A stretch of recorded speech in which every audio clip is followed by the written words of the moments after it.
What's up with y'all? This the kid still sitting Meech back here for another video, man. And hey, bro, like I said, quarantine's been pretty boring, but I just been finding the good out of things. You know, I'm trying to do the, throwback reactions and everything. I'm gonna do those after I do this video. But hey, wrestling fans, mama's speaking like this. What is wrong with me? But hey, bro, I decided I was so bored that I was like, no, there's no more wasting time. I have to do these lists, right? And if y'all know what I was talking about earlier this year, I was talking about, bro, I needed to do some lists because I know I've been wanting to do like list videos for a long time. And what other way to start it with WrestleMania matches? If y'all seen my my video yesterday, y'all heard that I wasn't really, excited for WrestleMania and everything. Don't get it twisted. I'm gonna still do the reactions Saturday and Sunday. It's just not gonna be the same because I'm gonna be like, actually, I won't even put that into perspective yet. Let's just see what happens when we get there, all right? So just tune in Saturday, bro. I'll be doing them live and everything, so, just be there. But yeah, bro, I'm doing my favorite WrestleMania matches. Sorry, I'll do favorite wrestling matches later on, all right?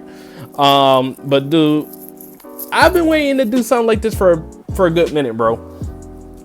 And it's gonna be fun, man. Honorable mentions before I get into this. I'm doing top 5, but honorable mentions. Ric Flair versus Shawn Michaels. That was a dope match. All right, emotional too, dude. It brought the house down low key, man. Triangle ladder match, WrestleMania 2000. Dudley's, Edge, and Christian Hardy's, bro. Dude, it's set up with what I'm about to bring up in next one, right? Taker versus Edge 24. By the way, WrestleMania 24, I'll get to that in another video, all right? But dude, I love WrestleMania 24 so much.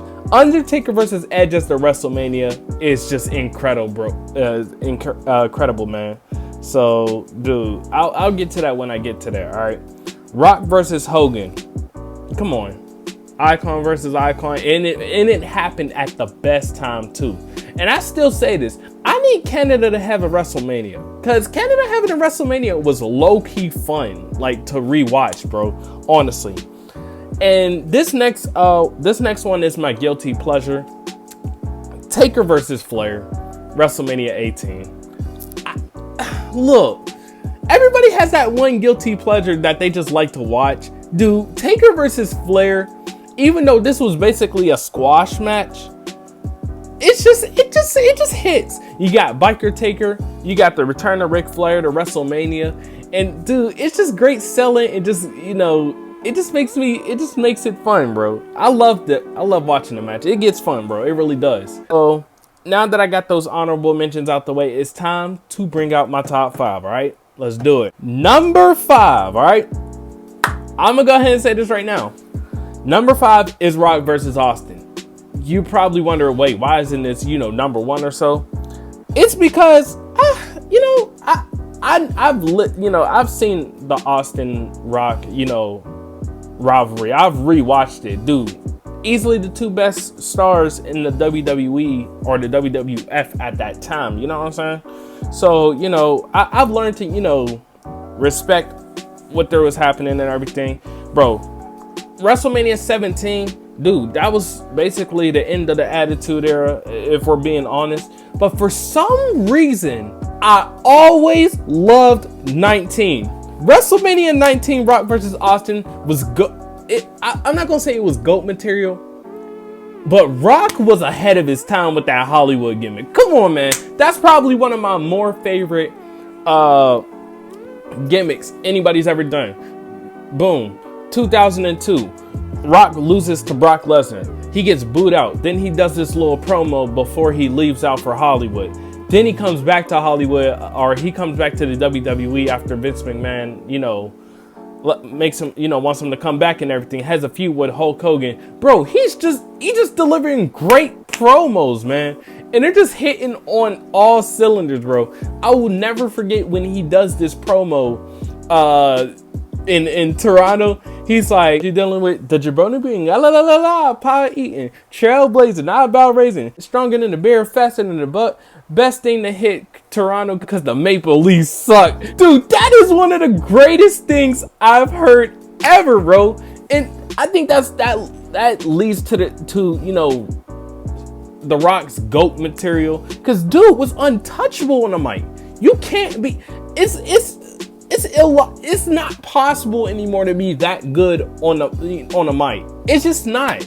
So when you were hearing The Rock talk, bro, all eyes were on him, bro. And then of course this was Stone Cold Steve Austin's last match he ever wrestled, bro. And I like the fact that he actually didn't decide to wrestle after he retired, you know what I'm saying? So respects to Austin, bro. But during this match, out of all those 3 matches, dude, this was the most entertaining one. Why do I say that? Because of The Rock's gimmick. He started doing jokes and everything. You know, he started putting on the jacket, started mocking. He got stunned while he had the jacket on and everything. He was doing these weird little, like, you know, movements. And then, you know, he finally beats Stone Cold Steve Austin. Dude, that was probably one of the more satisfying matches. Now, don't get it twisted. I don't got a problem with Stone Cold Steve Austin. No, not at all. I love Stone Cold Steve Austin. But let's be honest. The fact that Rock beat Austin in 19, it felt like that was the most necessary thing you needed to do, because it didn't feel like a rivalry if, you know, Austin was just going to keep on winning. So boom, when The Rock wins, it's probably one of the more satisfying wins, because it's like, all right, cool. Now Rock finally got that out the way. Number 4.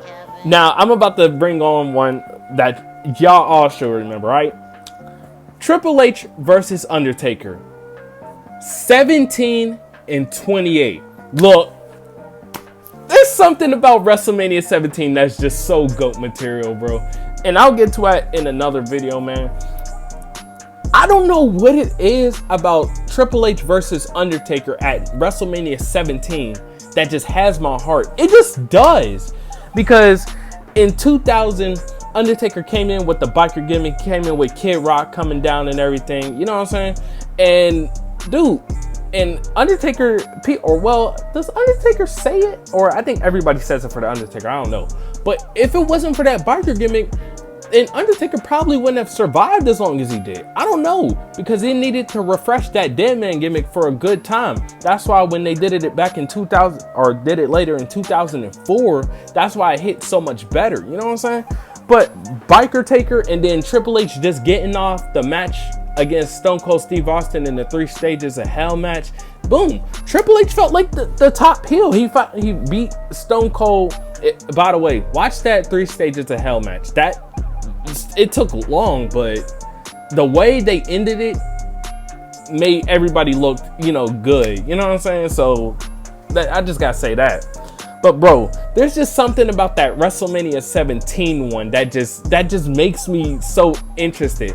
For one, Undertaker comes down in his little motorcycle. Boom, as soon as he does a little pose, he's already right to like fighting each other left and right, left and right. Then they do this referee spot. Then when the referee gets a 2 count, Undertaker just like, get the elbow. It's just so funny because he's knocked out for the majority of the match. They go all the way in the crowd. They're fighting in a WrestleMania crowd. And then Undertaker does this little choke slam off this little stanchion. And then he does a little elbow. And then they just go back brawling again. And then Triple H hits him with a sledgehammer. Undertaker starts bleeding, gets a 2 count. Then they do this spot that everybody knows. All right, if you're doing this spot, all right, you know you're about to get hit with the last right. But back then it guaranteed like a victory. You know what I'm saying? It's not like when they were doing the streak matches and everything. You hit a last right, get the kick out. No, you're taking this tombstone for the win. You know what I'm saying? But dude, I just love the WrestleMania 17 one. But 28. Always, I will never disrespect that one. All right, 27 is just, you know, Undertaker getting destroyed for the most part. All right, it leads to the great story build to what we get the next WrestleMania, which will be 28, because then you get Shawn Michaels as referee, and it's in Hell in a Cell, and it's in WrestleMania. Oh my gosh, I will never forget watching this. And Shawn Michaels retaliates from The Undertaker once he got put in the Hell's Gate. Boom, hits him with a super kick. Triple H goes in with the pedigree, and it's one of the closest 2 counts, and everybody goes crazy. That's why I sit there and I say to y'all, dude, I'm not as interested as WrestleMania because it doesn't have a crowd. Imagine if there was a Hell in a Cell with nobody, and there's a super kick, and then a pedigree. Oh snap, the streak is almost over, and then there's a kick out. It doesn't feel as like crazy without that crowd going crazy, knowing that, dude, that was really close. You know what I'm saying? So, dude, Undertaker gets his revenge from getting clapped in 27, and he wins. And then they just pose at the top of the stage. Dude, that should have been the end of the Undertaker. Well, not saying that there was anything wrong with CM Punk versus Undertaker, because that was a great match. Foley versus Edge. I just watched this yesterday. There's something about Mick Foley that did something to certain wrestlers that took them to another level. Like, think about this. What if Mick Foley would have died at King of the Ring 1998 in Pittsburgh after he fell off that Hell in a Cell twice? Think about it. It probably wouldn't have solidified Randy Orton during his match, but most importantly, it probably wouldn't have done Edge any difference, man. Here's all I'm saying. When this match happened, boom, as a hardcore match should be, they were right off the bat just hitting, swinging for the fences, hitting each other. Boom. Cookie trays. Mick Foley came in with a little barbed wire around his stomach. Boom. Goes for the spear, hits him, and Edge is going, like, and his arm is just bloody, and then he get hit with the barbed wire. Dude, that is literally how a hardcore match should be. Honestly, that's the last best hardcore match that I've seen in WWE. I stand by that. All right, it just went crazy, bro. Edge counters a little face crusher near the stair steps or the steel steps. Boom. Edge does a hip toss, and Mick Foley just lands on the edge of the... Like, dude, does nobody understand how terrible that looks? You know what I'm saying? How terrible that feels? Dude, they're just going back and forth. Boom. Thumbtacks are out there. Then Edge falls on the thumbtacks. And then I will never forget this moment because it is just so immortalized in my head. I don't know why. It just makes me laugh every time. So Mick Foley, after putting Edge on the thumbtacks, he gets Sacco. He's like, and Joey Styles is just like, it's not hardcore, but it's effective. And then he wraps around the barbed wire. He's like, okay, now it's hardcore. Dude, that is one of the funniest moments. Because then, boom, they do the little Sacco and barbed wire spot. Then Lita comes around. No, now she's getting the Sacco. Dude, that's one of the craziest moments. And then, of course, the ending. The ending is just gold. It's just gold material. You know what I'm saying? Boom. Mick Foley gets hit in the leg with the barbed wire back by Lita. Then Lita just drenches the liquid fluid on the table some more.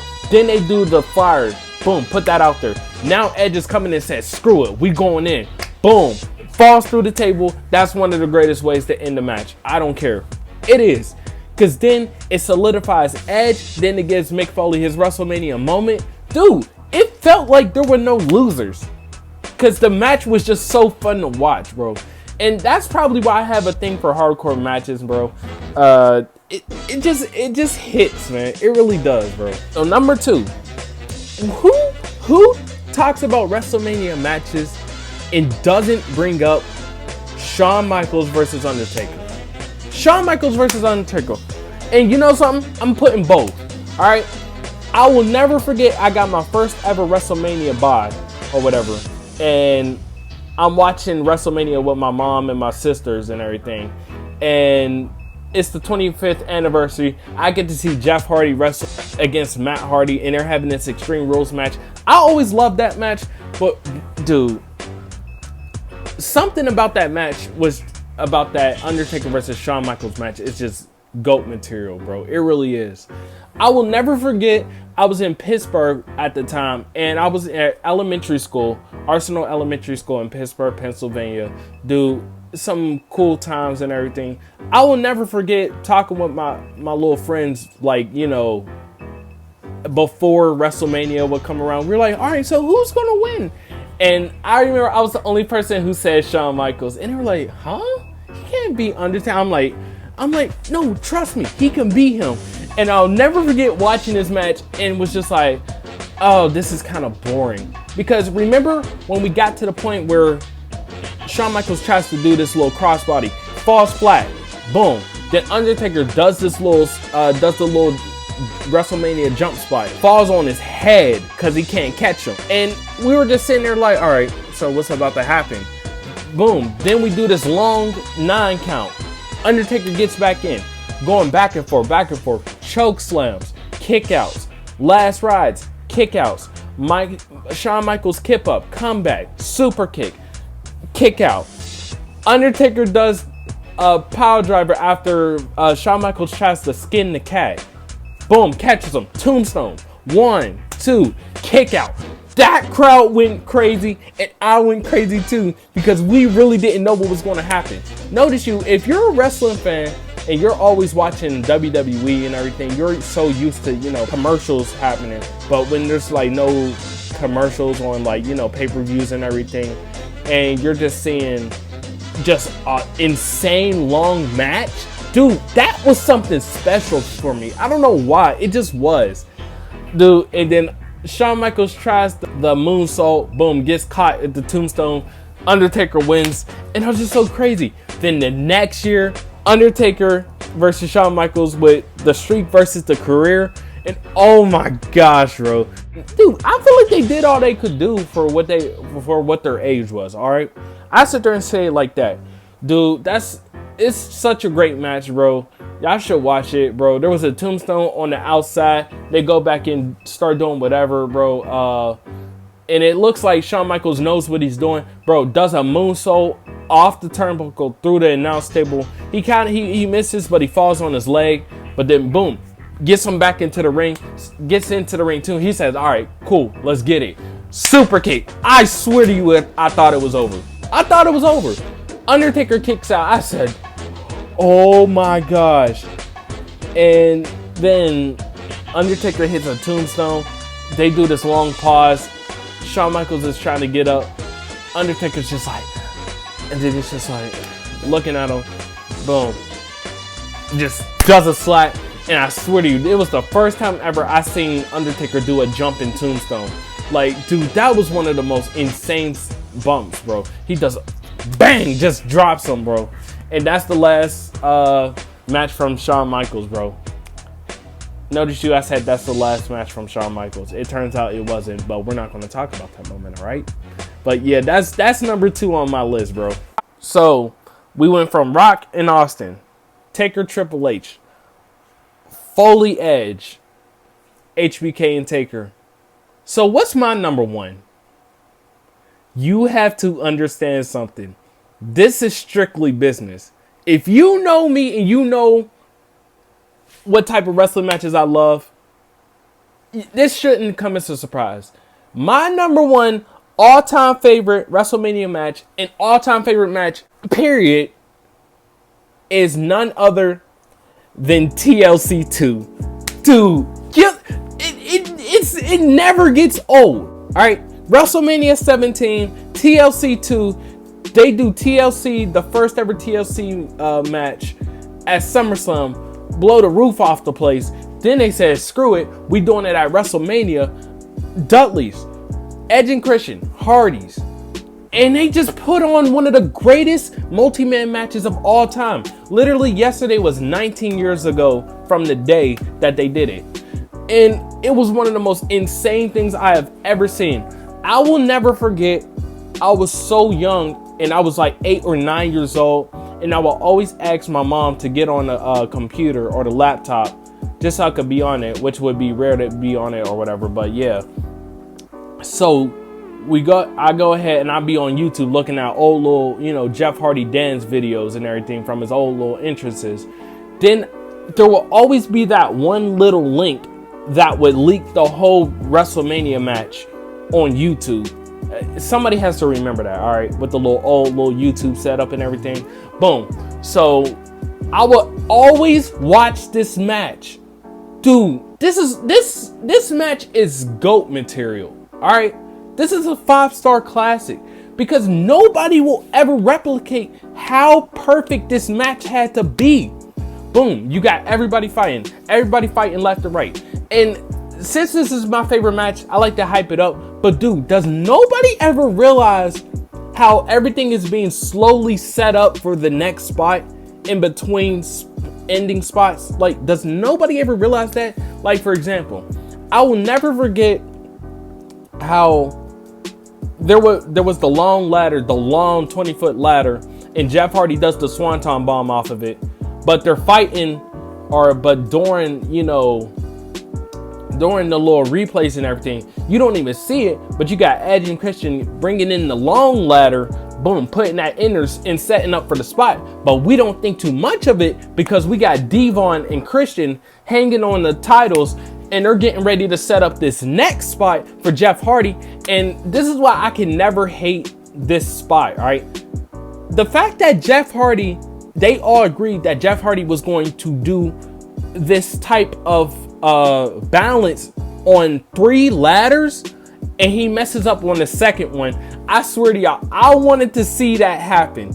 He was sitting there, he was like, all right, cool. So let me do. He's just like, oh snap. All right, I fell. It's all good. Well, I'm going over here. Then he's trying to sit there, act like, oh snap, I can't get onto the ladder. So I gotta use my leg to use the ladder so I can have something to stand under.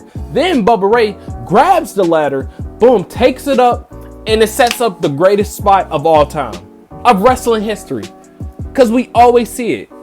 Bubba Ray grabs the ladder, make sure, Jeff Hardy gets a swinging start. So then, boom, let's go with it. All right, while I'm swinging in, oh snap, Edge is on the big ladder. Get the spear. Get speared from 20 feet far down. Dude, that's the greatest thing I've ever seen. Ever. And then they're right back on it because, dude, they set up that most insane spot ever. Then you don't even notice it. Boom, as soon as you get off the replay, Matt Hardy and Bubba Ray are sitting there fighting for the titles. Then Rhino comes back after getting Swanton bomb, pushes the ladder, falls through 4 tables. Dude, and it looks like a whole car crash. And then they go right back into the ring and Edge and Christian wins. And for the first time in a while, there's always that one match that's like, oh, why does he have to keep on winning? You know what I'm saying? Like, I do that same thing with Shawn Michaels and Triple H. Like, dude, and I'll just be like, yo, why does Triple H keep on winning? This was that one, this one right here, I couldn't care less who won. Even though I was a Hardys fan and everything, even though I liked Edge and Christian, even though I liked the Dudleys, to see Edge and Christian win that second time, I didn't really mind it as much. I still don't mind it. But dude, that match is the greatest of all time. And I stand by that. I don't care. The fact that they set it up so perfectly. Oh yeah. And with the help of Lita, Rhino, and Spike Dudley coming in to do their things or whatever. Boom. Spike Dudley comes around, does the sliced bread number 2 to Edge, then does it to Christian outside the ring through a table. Then Rhino comes in and starts messing stuff up. Hits Bubba Ray with a spear, then spears Matt Hardy through the table. Then Lita comes in, and then she does a Hurricane Rana to Rhino. Boom. Edge and Christian fall on the ropes, and then she hits Spike Dudley with this mean chair shot just to get 3D'd. Oh my gosh. It's a car crash, but it is probably the most perfect car crash I've ever seen in my entire life. All right, my head hurts speaking about it because, dude, I shouldn't even have to go into detail. Y'all should just watch it for yourselves.